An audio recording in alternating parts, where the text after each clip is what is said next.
So we are reading we are reading Agora, the left hand of God. We are on chapter 8. I think it's, yeah. Sorry, we are in chapter 9, page number 254 of the book and 130 of the PDF. At Indian marriage ceremonies, a round fruit which looks something like a walnut and is called Madanafal is tied around the groom's wrist. Most people today don't bother to search for the real thing and tie any convenient root or fruit instead. And even the people who tie the real Madanfal don't know what it is meant for. Madan is one of the names of the gods of love, and Madanfal is one of the best of aphrodisiacs. It is tied around the groom's wrist for the bride's benefit. Should he ever become impotent, she would take that fruit, which he had worn at the wedding, to which a small ritual had been done, and would administer it to him after preparing it in the prescribed way. Then he would again be able to perform his sexual duty to her. This was another of the customs propounded by our rishis for the preservation of family and society. But as our society declines, this knowledge is being lost. So any ritual which was there, our seers, our sages, they definitely had some kind of intent behind every ritual. The problem is that there is no one available right now to actually be able to explain to us what the ritual actually meant and what it actually signified. So a lot of the stuff that was very, very helpful for us in our day-to-day living was inbuilt into the ritualism. But because we do not understand it, we consider it faux pas, and then we are attempting to, get rid of it. Circumstances today just don't permit most people ever to have satisfactory sex. In the West, no one allows themselves the time, as I've said. They are all clock watchers. In India, we have plenty of time but no privacy. The Indian couple is always afraid that auntie or little brother may be watching, spying on them. This destroys the mood. Sex being all in the mind, what is the use in indulging in it without the proper mood? Another reason I'm not in favor of today's sort of marriage is that it ruins sex. Marriage has become licensed prostitution. Neither the man nor the wife is legally permitted to enjoy with anyone else. So there is no incentive to gratify the partner. Everything regresses to self gratification. So For again, years and years, So again, what happens is that again, the incident which was there, you could associate with anyone that you wanted to. This culture was brought on to create a system, to create a society, right? But within the society also, there has to be a certain matching which needs to be done. Otherwise, again, it creates a lot of problems.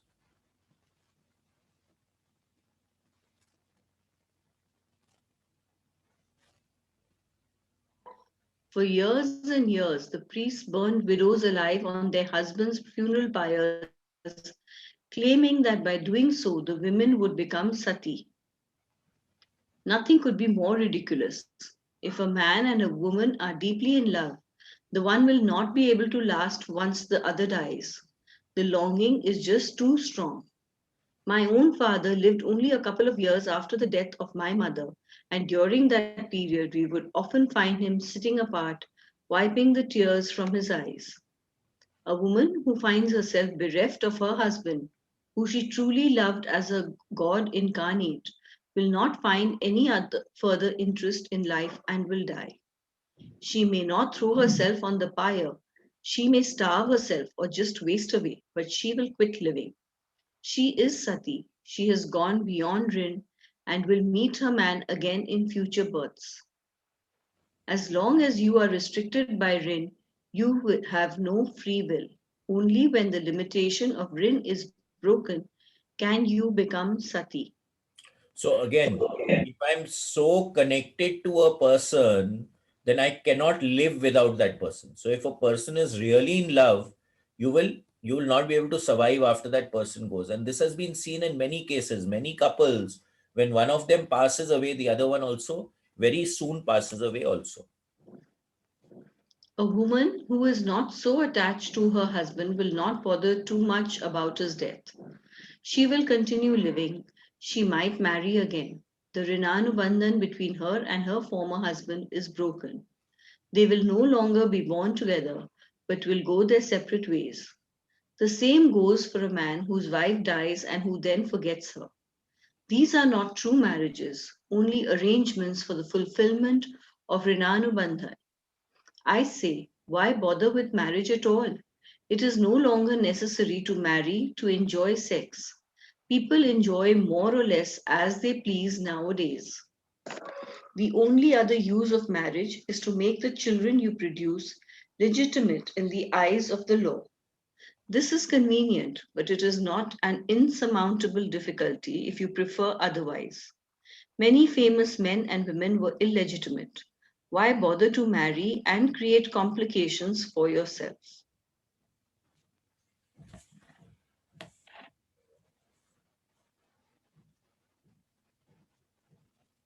Creation and procreation. Human beings like to procreate to reproduce their own kind. If they could learn to create, there is no limit to what they could achieve. But you have to give up procreation before you can begin to create. And few, very few, are willing to do that. So basically, what is happening? The energy released in the act of procreation can be used in the act of creation. Let me try to explain the difference between creation and procreation. It's really all in the point of view.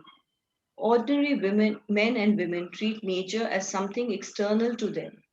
They talk about nature procreating because they see the continuous birth and death of the samsara surrounding them.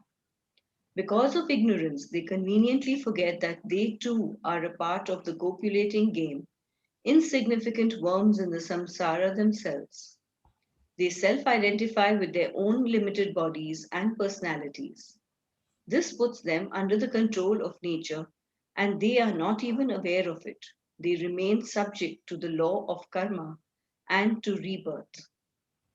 So again, the Maya aspect coming in here, that we are feeling that we are separate from what is happening around us, but actually we are also in the soup. We are a part of the entire process. If they could go beyond their limitations, they could actually see the nature is really doing the creating. Nature has control over the patterns that manifest, and all the reproduction in the world is just the natural outcome of the impulse of nature. Therefore, it is nature who creates and ordinary mortals who procreate. So if you see around us in nature, everything is happening. The birds are flying, the plants are growing, the rain is falling, the sun is shining. Who is making it happen? We think that we are making things happen for us, but actually who is making it happen? Humans think it is the other way around out of ignorance. They believe that through sex they are creating a child. Why should they want a child? They just want someone to reproduce their own attributes, someone who will appreciate and love them. Just as Shiva and Shakti generate universes in which beings can, by means of hard penances, come to the stage of admiring and loving the father and mother of the cosmos. A man and a woman produce a child in the expectation of receiving love and admiration from it. But this is really procreation because they are unaware of the Rinanubandhan, the impulse which impels them to do it. Real creation becomes possible only when they become aware of that impulse and transcend it. However, if everyone realized that all at once their true selves, then there would be no one to fall prey to Maya and continue to ride the wheel of birth and death. Nature, therefore, keeps almost everyone in ignorance. Isn't it wonderful? Conception is in itself a wonderful process. All the sperm have the same determination. I must go through the cervix to the uterus, get into the tube, locate the ovum, and unite with it. The ovum is single and passive. It doesn't have to search for the sperm. The sperm have to swim hard against the current, and of the millions ejaculated, only one is finally accepted by the egg. What can we learn from this? First, the male should always be the active partner and the female the passive partner in the sex act. This is nature's way as exemplified in the physical process of sex. A man will never be able to penetrate if he cannot maintain an erection, and even after penetration, he must make movements. The woman needs to do nothing but lie still and allow it to happen. She can cooperate if she pleases, but it is not at all necessary. One of the problems with Westerners today is that some women are attempting to make the aggressive factor in the relationship. As I mentioned before, this is because they were males in their previous existences and their present male partners were the females then. Although it is easy to give in to these past tendencies, it is better to resist them and to learn the gender roles appropriate for your sex this time round. The male is meant to be dominant because Shiva must always control Shakti. This is why the male should be on top during copulation and why the woman must be beneath him. Shiva must be on top to control. If the woman is on top, Shakti is in control, but Shakti knows no control. The result? The male might become a pervert because the free flowing Shakti will cause his perverted karmas to emanate from the causal body. The idea that the woman should actively climb on top of the man is completely against nature. What happens during Vajroli is different, of course. Second, only that sperm which will provide the specific heredity required by the spirit who is to take birth will be selected by the egg. The sperm having the strongest Rinanubandhan with the ovum is always the winner. If the child is meant to be born blind or deformed or mentally retarded, only that spermatozoa which fits the bill in its entirety will make it to the egg. Gahan karmano gati, the way of karma are profoundly deep. Sometimes, even when there are plenty of sperm, they run into a no vacancy sign when they try to meet the egg. If there is no Jeev with sufficient Rinanubandhan, or if the horoscope which would result will not fit the requirements of the Jiva, or if there is some curse, you may pour in liters of semen and still conception will not occur. If there is enough Rinanubandhan to attract some Jiva, then that disembodied spirit will impel the sperm and ovum to meet. When they unite, the two become one. Duality is ended. But this unity, like the unity of orgasm, is very temporary. Because of the overwhelming joy of the union, the sperm and ovum procreate and form billions of cells. As the zygote begins to divide, duality begins again. So over here, we have to understand that the planning is taking place, okay? That what will create the exact environment and the atmosphere for the best possible learning or growth of that soul which is going to enter that womb and join in the formation of the baby.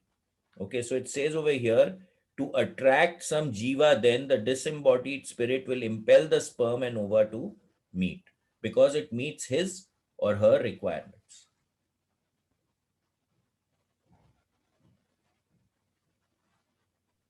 Until the heart starts to beat, the jiva is in a state of bliss, at one with Krishna, in a state of union with the Absolute.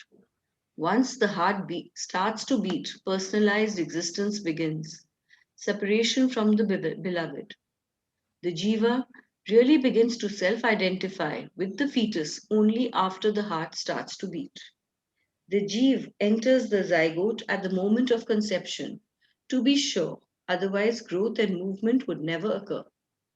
We say, though, that life really begins in the fourth month, and after the seventh month, the jiva has a firm grip on the fetus, because it is then that the fetus becomes viable if premature labor occurs. The jiva in the womb has a memory of past lives. This explains why the fetus kicks and moves about.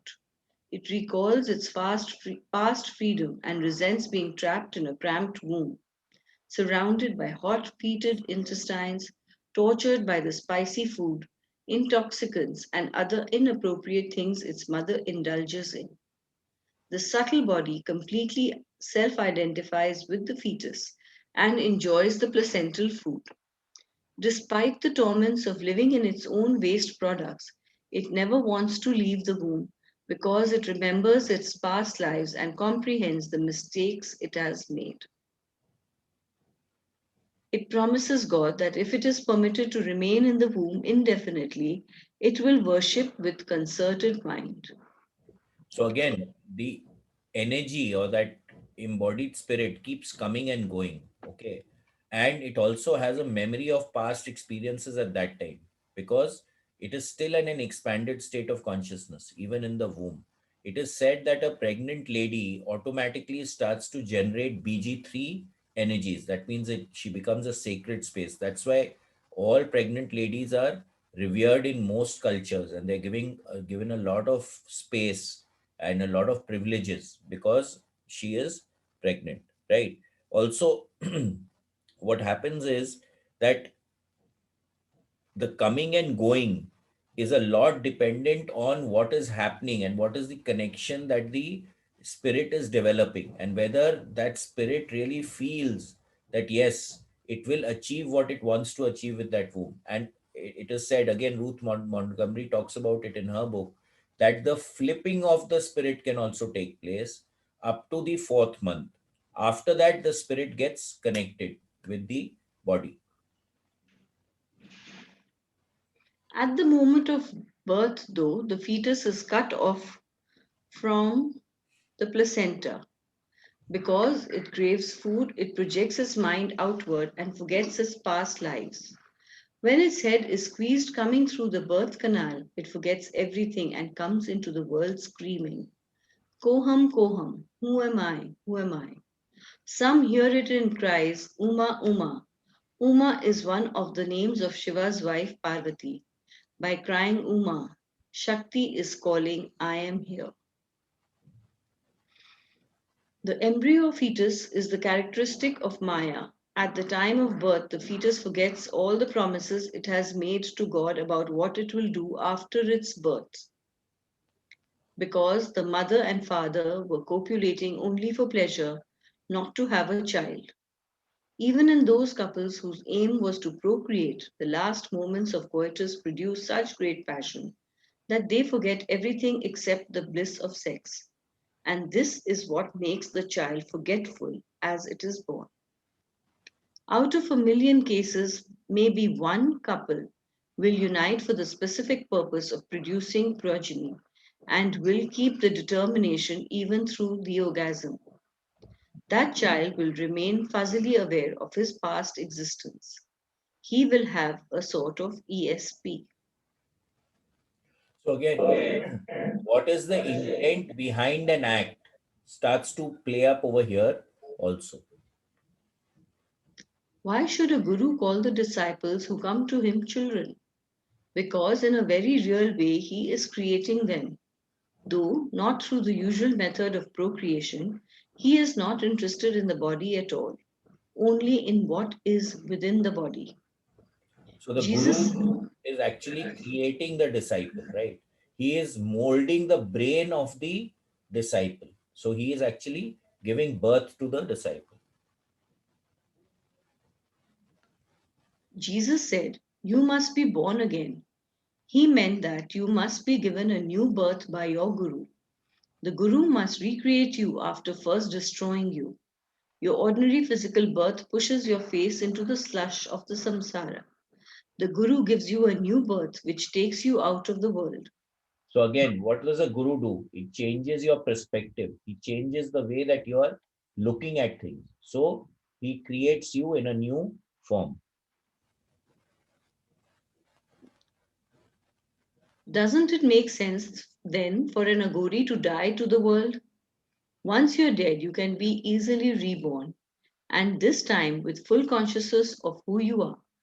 When a guru mates with his Shakti to create a disciple, he does it not for pleasure but to fulfill a specific purpose. Such a child is bound to be clairaudient and clairvoyant, isn't he?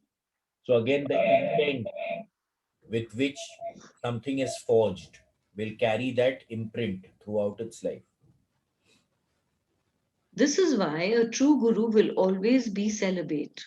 He is not interested in using his semen for mere procreation. He preserves it for something better. Today, everyone poo poos this idea. They say semen is only a natural product. There is no harm in evicting it as much as you like. In fact, I was told that one theory making the rounds in America now is that if a man does not ejaculate every 48 hours, that he runs the risk of enlargement of the prostate. How absurd! What rubbish! The fact is, too much emission of semen is much more likely to cause prostate enlargement in old age than is too little ejaculation.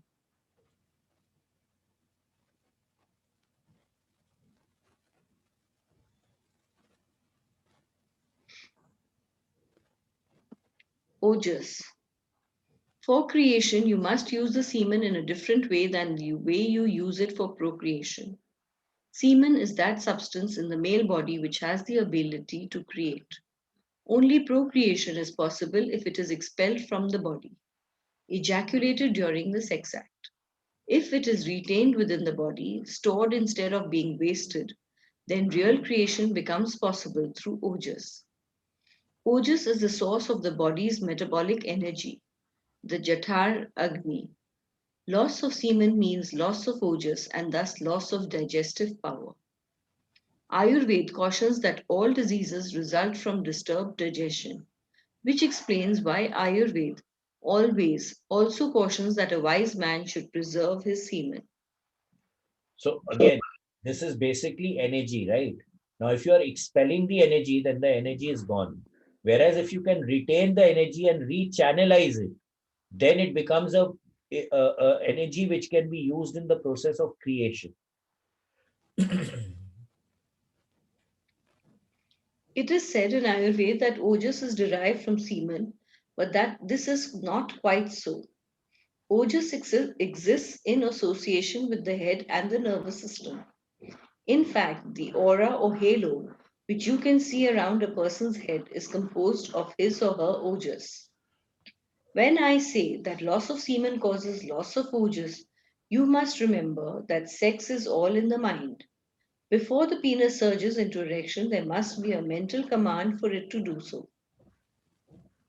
When thoughts of sex fill the mind of Kama Agni, fire of lust, becomes inflamed. Heat is anathema to ojas. The Kam Agni causes a disturbance in the ojas, which alters the brain chemistry and directs the endocrine glands to begin to secrete. The effect is first felt on the prostate in men and the Bartholin's gland in women. Whenever oozing from these glands occurs, you can be sure that ojas is being dissipated. During celibacy, the ojas goes on, harmonizing itself. Women are lucky in that every month, all the filth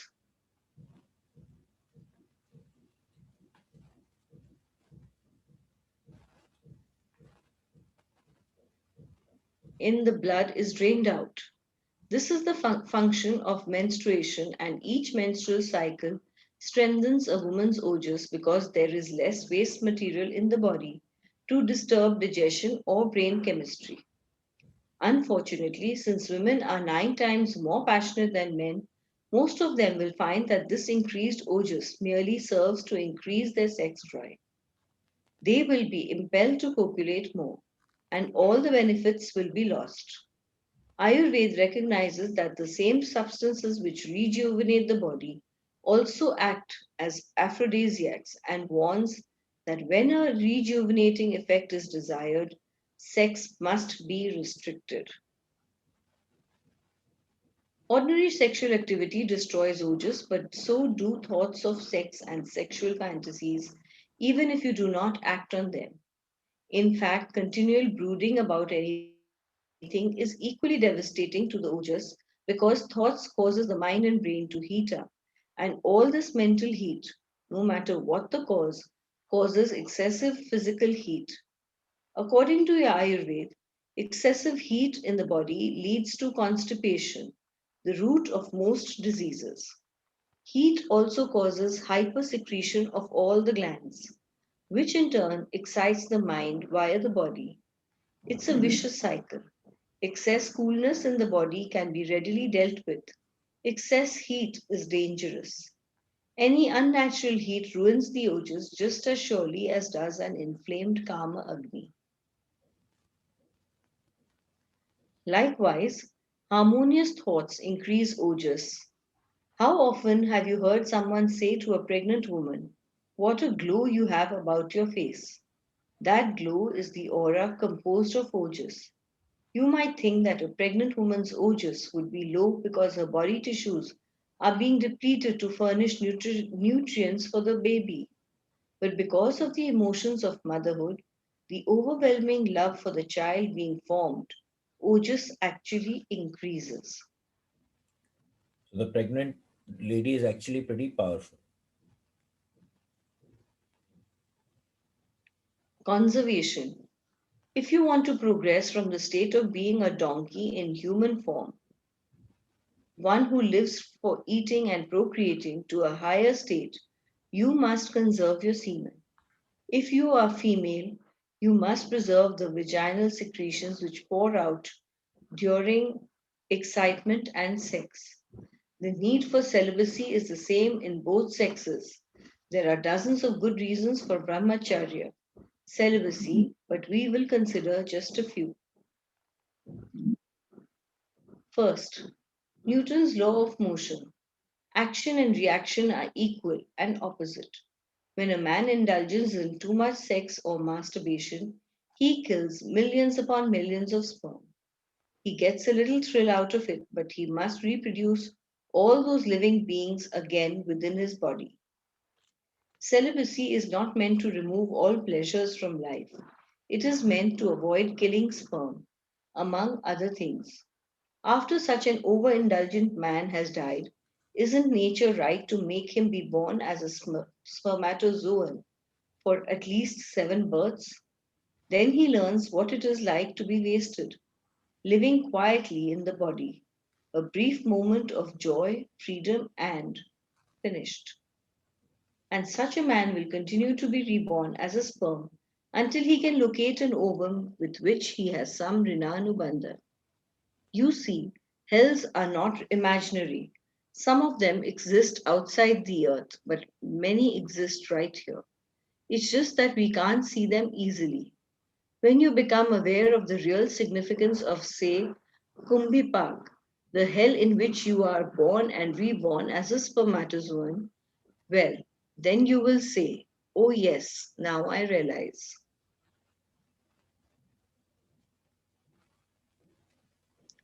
Second, if you are not interested in sex, then it will be impossible for any voluptuous, passionate young woman to entrap you, or if you are female, for any man to sweet talk you. Since you have nothing physical to take from anyone, you will never have to subject yourself to scheming lovers and succumb to their wiles.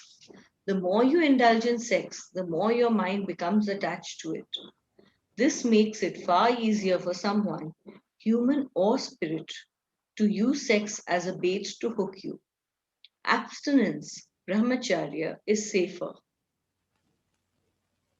Third, brahmacharya makes your nerves very strong. Sex is a nervous response of the body. The more you enervate your body and be more mentally unstable or infirm do you become. You can't afford to have weak nerves if you want to perform Agora sadhanas, because the first wild shrieking spirit who comes along will reduce you to a gibbering wreck or will give you such a rude shock that your nervous system will collapse and you'll die of heart failure. Or if your guru wanted to give you some of his Shakti, your nervous system might not be able to take it, in which case you would run amok. Fourth, the body's Agni controls not only the body's digestion, but also that of the mind, which has to digest all the new things it learns every day. Loss of semen causes loss of ojas, which dulls the mental digestion, which is especially bad for spiritual aspirants who must develop subtle perception. Fifth, the physical pleasure of sex arises from the stimulation of nerves in the genitals, resulting from the friction caused by the movements of the penis in the vagina or anus. Our ancient Indian scientists knew the value of the anus as an erotic center, mind you. Be it vagina, anus, or mouth, the friction produces heat which destabilizes the mind. The more you copulate, the less firm will be your mind. As I've noted, firmness of mind is especially essential in Aghora. Sixth, years of brahmacharya will develop great strength of ojas. Your aura or halo will develop to such an extent that whoever meets you will feel refreshed and relieved afterward. The ojas will harmonize both you and those around you. This is the hallmark of a real saint, the test you can use to separate the men from the donkeys. Finally, copulation causes a disturbance in the ether element because of the friction vibrations and the queer thoughts which are engendered in you as a result. These sex vibrations are tremendously irritating to deities and other high ethereal beings. Since most sadhanas involve the attraction of an ethereal being to you, sex is contraindicated in sadhana. Absolutely. I once made the mistake of teaching a Ganesh mantra to a man who could not control himself. He remained celibate for almost 3 months, and then, just when he was about to achieve, he decided he had to have some sex. He went in to his wife, who unsuccessfully tried to prevent him from sleeping with her. After enjoying himself twice, he went to sleep. In a dream, he saw an enraged elephant chasing him and giving him a good slap with its trunk. The next morning, his face was swollen to twice its normal size. He was removed to the hospital and died that night. Ganesh is the lord of the Mooladhara chakra, the lowest of the energy centers, in which the Kundalini lies sleeping.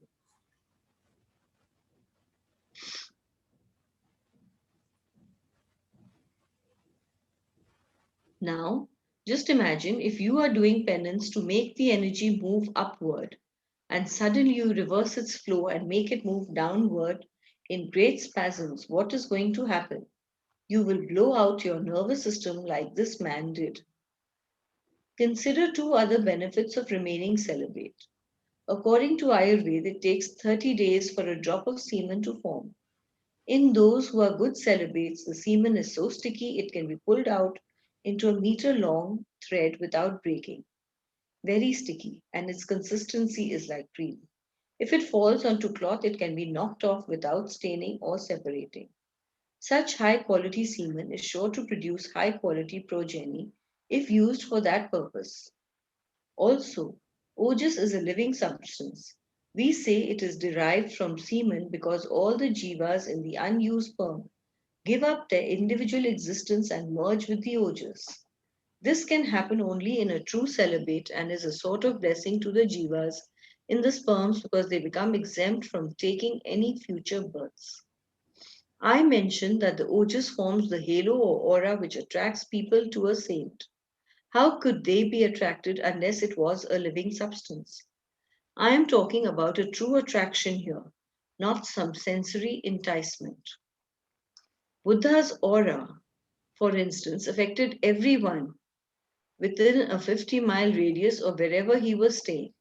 They all became automatically calmer and more introverted. So over here, when this Cleve Blackster, he was doing experiments with plants to actually understand whether they had feelings or not. He wanted to kill something in front of the plant to see the reaction, and he actually used sperm, and he used to pour the sperm into, I think, acid or onto a heated plate, and the sperm used to die at that time, and he was measuring the reaction in the plants. Okay. And there's another story which I've told it many times over here, where this guy walked in and the plants which were hooked onto these equipment, they went gee, and then they flatlined. And it ultimately turned out that that guy, he used to actually dehydrate plants and store them, right? So like that, this really proves that the each sperm is alive and it has conscious awareness. Also, as we become calmer and cooler, our energy field starts to get into equanimity and inner resilience we start getting.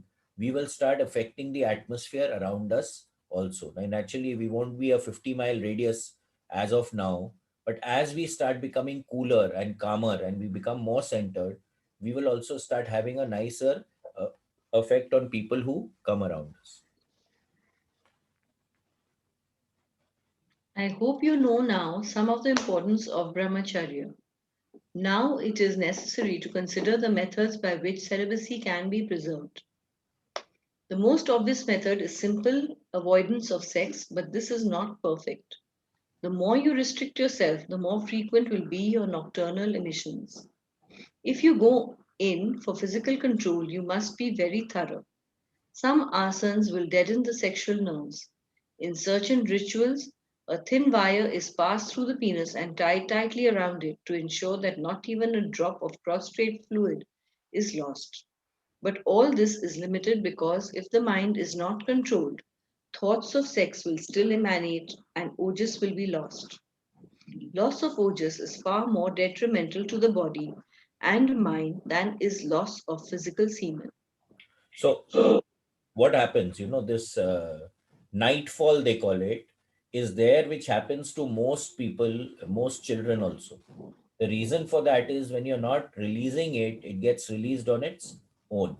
Having said that, if you can manage that also, that is when the real power starts to come into the picture. The mind must be controlled. Ganja, marijuana flowers, and tobacco smoked together. Burn the semen if you don't eat any heavy food afterward. The tobacco makes you physically impotent, and the ganja makes you mentally impotent. This is quite useful, but it is still reliance on external agencies. You must burn the sex center in the brain, up in the thalamus, if you want to be perfectly free of sexual proclivities. Some people say that celibacy means never discharging semen, even in a dream. But I say that only that man who never even gets an erection is the true celibate. His penis should not even rumble when he gets some stimulus. Not only should a good female celibate not ooze from her vagina, but her clitoris should not even twitch once. Mental control is essential if you hope to achieve this state. This is not an overnight process, you understand. It takes years, and a good guru is necessary. He will allow his child to try out sex as much as he or she likes for a month or so. After the month is over, the child will know exactly what are the effects of sex on the body, mind, and sadhana, and he or she will understand why it is useless to try to do serious sadhana and simultaneously try to carry on an active sex life. So when you I mean, when you hold back from indulging, your energy automatically starts to go up. And Aghori takes a somewhat different approach to sex and celibacy, of course. One day, I got wild with my penis. I told it, "You bloody thing, what do you think of yourself? Always spoiling my sleep by becoming hard." I went into the bathroom and found some acid and poured it over my penis. My God, it was terrible. Then, when the pain was troubling me, I got wilder and said, "So, Not enough, eh? And I grated some green chilies and applied them as a poultice. I can't tell you what agony I was in for 3 days, but it healed without a scar. In fact, it acted as a type of purification. Ayurveda states that semen resides in the brain. The thick white semen from the testicles does not travel upward into the head, of course. This statement means that the brain is the seat of ojas, because the whole process, which culminates in the ejaculation of semen, begins with a disturbance in the mind which causes certain brain cells to be dilated. This dilation causes ojas to move downward and impel the seminal movement via the neurotransmitters. A firm mind means firm ojas, and no emission of semen. Loss of mental control means loss of both ojas and semen. Firmness of the mind is always difficult, if only because you have so many Rinanubandhans with so many individuals of the opposite sex that you will always be running into someone with whom you once had a sexual relationship, no matter how far you try to hide from society. So this is also, we keep getting born in soul groups, right? So we all have certain some connection with each other. Once a certain lady used to come and offer fruit and what have you daily to a certain celibate sadhu. The day came when she asked if she could massage his legs. He permitted her to do so. In the course of the massage, her hand accidentally touched his penis. Don't touch that, he commanded. That is Mahapap, the great sinner. The next day, to return the favor, the sadhu started to massage the lady. Accidentally, his hand touched her vulva. Maharaj, she said, don't touch there. There is Narak Kunda, the pit of hell. The sadhu, however, had become excited by the touch of her genitals and said to her, you know that the only place for sinners is hell. Therefore, if I now put the great sinner into the pit of hell, all the sin will be extinguished. The lady, who had also become excited by his touch, was only too ready to agree, and that is how the sadhu came to lose his celibacy. Even if you can maintain your physical celibacy, you may still get yourself into trouble if you are not careful. Shankaracharya, the great preacher of Vedanta, was once made to learn a good lesson because he forgot the mental brahmacharya is more important than physical brahmacharya. He wanted to debate with Mandan Mishra, who on religious texts in the city of Mithila. Entering the city, he made his way to a group of young women at a well to ask for directions to his adversary's house. The girls had a nice laugh at his expense when they heard why he had come and told him, Maharaj, before you try to debate with Mandan Mishra, first debate with his parrots. And if you can defeat them, then only think of going on to him. Shankaracharya left in a huff, but once he reached Madan Mishra's house, he saw the truth of what they had said. All the parrots in the big banyan trees encircling the house were reciting texts they had memorized because of Madan Mishra's habit of practicing out loud in his garden. Shankaracharya was greeted warmly by his opponent, who realized that the zealous young man had in mind. Recalling the obligation a host has to his guests, Madan Mishra offered food to Shankaracharya, but it was indignantly refused. No, I have come to debate, not to eat. Madan Mishra's wife told him, you will have your debate without fail, Maharaj, but first please do enjoy a meal with us. Shankaracharya was adamant, however, so the debate began. Before long, it became clear that Madan Mishra could not win. Suddenly, his wife said to Shankaracharya, Maharaj, the text state that the husband and the wife are two halves of the same being. You must also debate with me the Vamangi, the left half of my husband. Shankaracharya had no choice but to agree. She began to discuss the erotic art of Kamakal. Her opponent had never had any experience of women and was therefore unable to answer her. Moreover, as he was a sworn celibate, there was no way he could go out and experience sex in order to learn about it. What to do? He asked for a 24-hour recess of the debate. Manan Mishra's wife smiled at him and said, Maharaj, nowhere in the rules of debate is a recess permitted. You are about to lose, but that's all right. You are our guest. Take your recess. Only Ma could be so generous, even at the cost of victory. Shankaracharya went back to his disciples and told them to guard his body carefully. He then went into a trance and used his subtle body to enter a physical body of an old king who had just died. Everyone in attendance on the king was astonished to say the least, to see the ruler jump back to life. His wives, king always possessed large harems, were especially astonished because he immediately called them in to him. Some of them noticed a change in his personality, especially during lovemaking, but they feared for their necks and dared not say anything. Having thoroughly learned the science of love from these ladies, Shankaracharya returned to his own body. The next morning, he defeated Madan Mishra's wife in the debate. Then, feeling generous, his ego pampered by his success, he said grandly, Now, Madan Mishra, I am pleased to appoint you head of my monastery at Jyotirmath near Badrinath.